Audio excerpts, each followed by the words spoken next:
Sup nerds, I'm Tom. And I'm Aaron. We're taking a look at Cobra Paw by something and... Anagrams. Oh yeah. I know you're right, but where does it say that? Right there.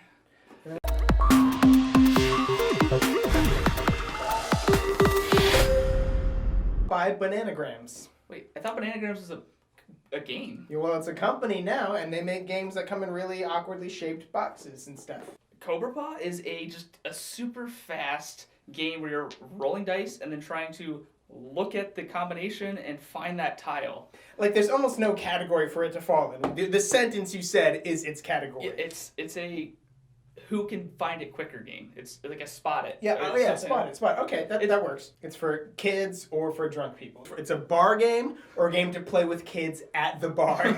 It's really fun. It's really silly because you're just rolling these dice and you're like, where is it? You know, and you're like, oh, idiot, why didn't you see that? You know, and then you actually can steal from each other too. So there's this whole, once you get them, you're hold them in front of you. You're like, okay, oh, that's mine again. You got to keep claiming your own. Somebody else can just grab yours. And there's a whole little rule, a list of rules of etiquette. Like you only use one finger, and you have to get as close to the center. Yeah, it's dishonorable to use your whole paw or to cover them up. And you could be disqualified from the tournament. That is one thing that I do like is all that thematics that they throw into. Because I mean, really, this game is completely themeless, right? And then this, while it's kind of a pasted on theme, at least they're leaning into it real heavy. They're like, you're in the arena and you are the ninja and you use your paw. Like that's fun stuff. Yeah. So reading through it there's a little bit of like funniness to it, and like throughout like the box and all the artwork and stuff.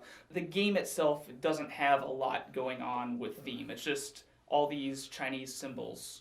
Which might not even be. They just look Asian-ish. They may not mean. This one's just 3 lines. That might not be anything.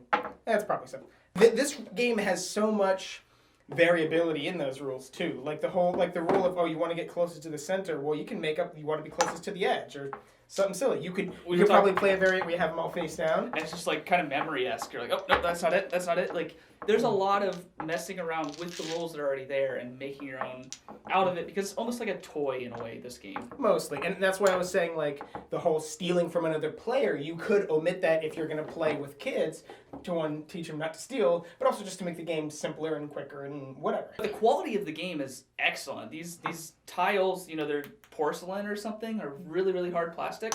Yeah, I guess just hard plastic. Yeah, I don't know what they are, but yeah. But they're definitely going to hold it up, and like the ink that they colored all of the engraved, because it's all engraved. It's not like it's just printed on there and going to come off. These are going to last a long time.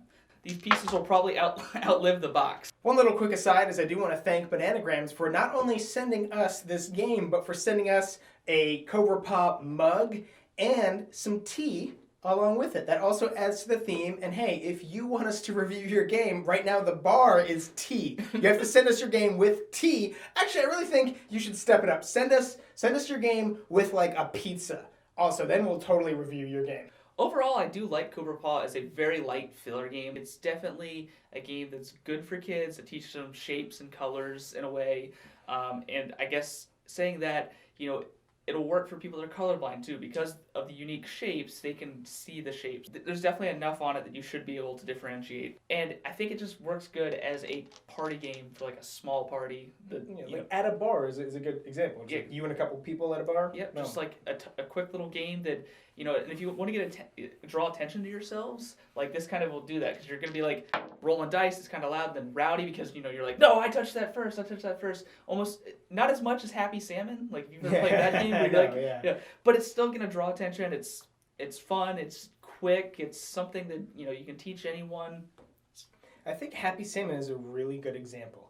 Because, do I love Happy Salmon? No. Do I have fun every time I play it? Yeah, of course I do. Do I want to play it all the time? No. When someone's like, hey, do you want to play it? I'll be like, all right, yeah, sure. Like, it's perfect. It's such a weird category to be in, but it's it is what it is, though. Yeah. It's great for kids, great for bars, but that's about it, right? Those 2 things? Yeah, maybe one day when I have kids, I'll break this game out and play it with them, but until then, it's gonna get beer all over it.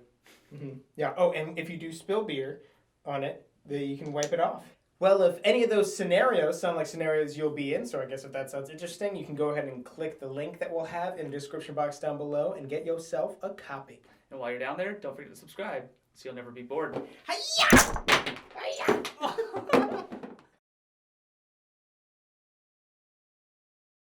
Are you okay? Concussion. Did it hit the corner? Yeah. Oh man, It's I'm all sorry. corners. Look at all those corners. It's all corners. Sorry. You didn't expect that though. No. That's right. You were like, I'm gonna roll dice, and you hit the thing, and I'm like, and then I'm gonna hit you.